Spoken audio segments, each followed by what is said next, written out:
Hello. Hi, everybody, and welcome to another Eurovision Winners A Closer Look. Now, we got the wallpaper, got a fresh shirt, and we got a winner. A winner that caused a lot of controversy in her time, and I'll tell you why. Narrow mindedness. It's Dana International and Diva.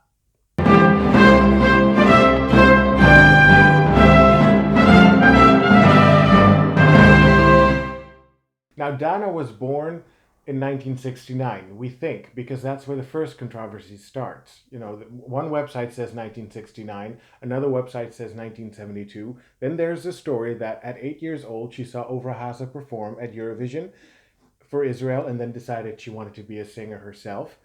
That would put her birth year in 1975. So, how old is she? Nobody knows. Like a true diva, gotta give her that. She was born Yaron Cohen, a boy, but from a very early age onward, she identified as female. She was the youngest of three, and she was named after an uncle who was killed in a terrorist attack. Now, as I said before, at the age of 8, she already knew that she was going to sing, or whatever age she was. And then at age 13, she came out as a transgender. Her career started in nightclubs. She was working as a drag queen, and on one of those nights, producer and DJ Ofer Nissim, I don't know if I'm pronouncing that right, but there you go, he saw her and he thought, wait, I can work with that.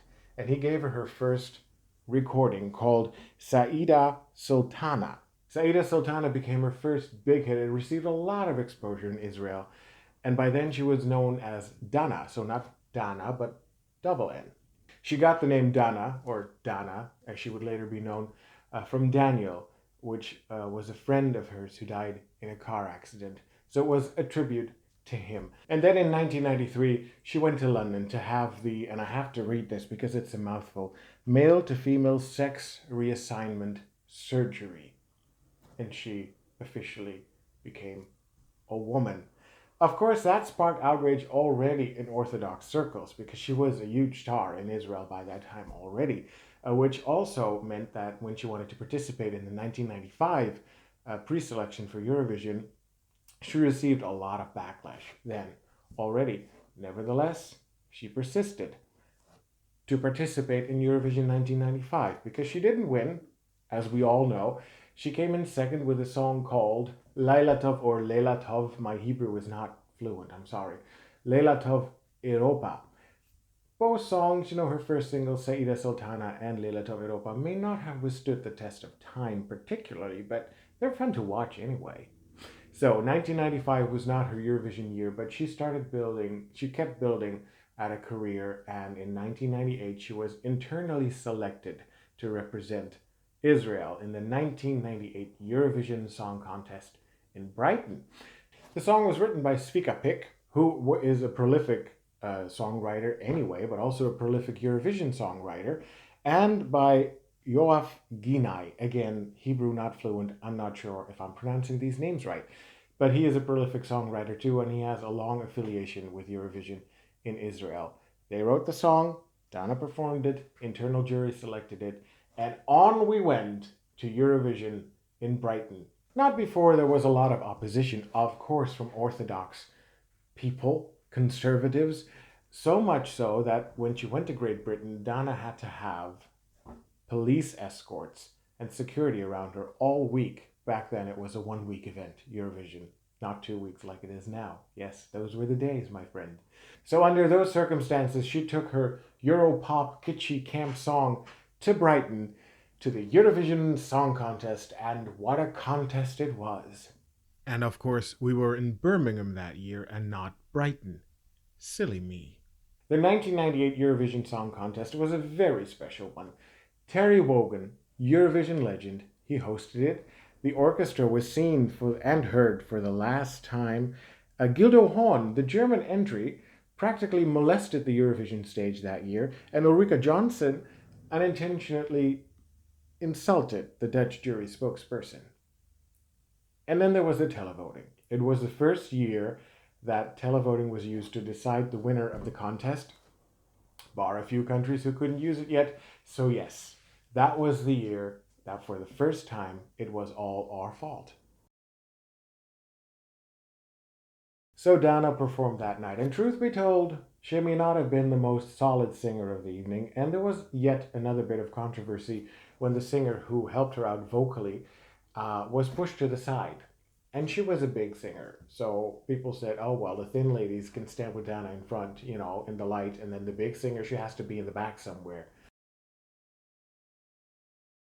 But she survived that controversy, of course, by gloriously winning the 1998 contest in a very, very close vote. There were four countries taking the top spot every now and again. That was the Netherlands, the United Kingdom, Israel, of course, and Malta. And it wasn't clear until the end what song would win. Dana won with 172 points, with the UK only 6 points behind with 166 points, and Malta was only behind the UK with 1 point, 165. And then to complete the top four and the favourites, the Netherlands came in fourth with 150 points, which was their best result since 1975. Not bad.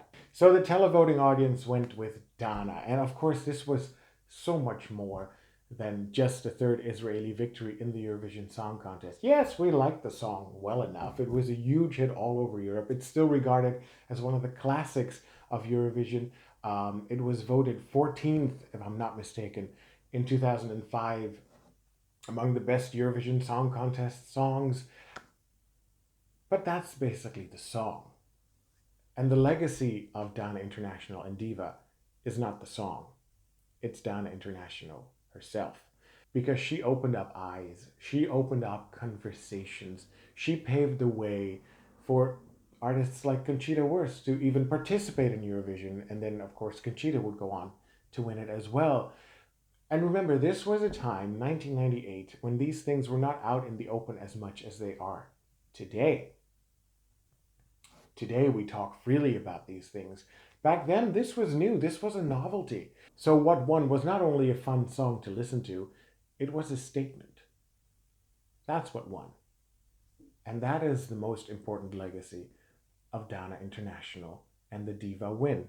Now, let's talk a little bit more about the legacy of, well, not the song. Let's talk about Dana a little bit more.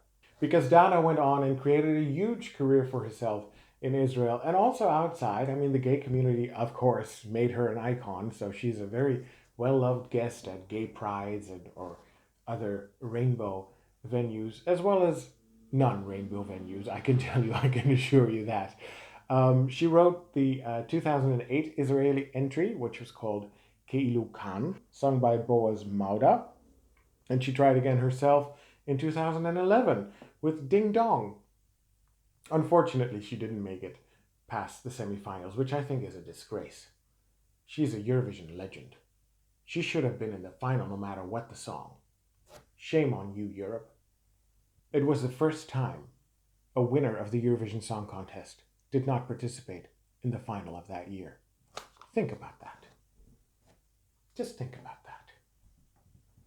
So that wraps up another Eurovision Winners, a closer look. That was the information, all you needed to know about Dana International and Diva. If you like this video, please give me a thumbs up and subscribe to my channel, Eurovision Winners. And if there's a particular song that you'd like me to talk about, leave me a comment in the comment section. If you would like to see more of me, because I'm a singer too, there's also my channel, a.k.a. Music, where there's a few videos of me performing some well-known songs. So if you'd like to see that, head over to a.k.a. Music right now, and you can click now on any video you like you see in the screen. I never know where I'm going to put them, but if you want to see more of Eurovision Winners, you can. Just click on any of these videos, and then we'll see each other again very soon. Be safe. Have a good day. Thanks for watching. Bye-bye.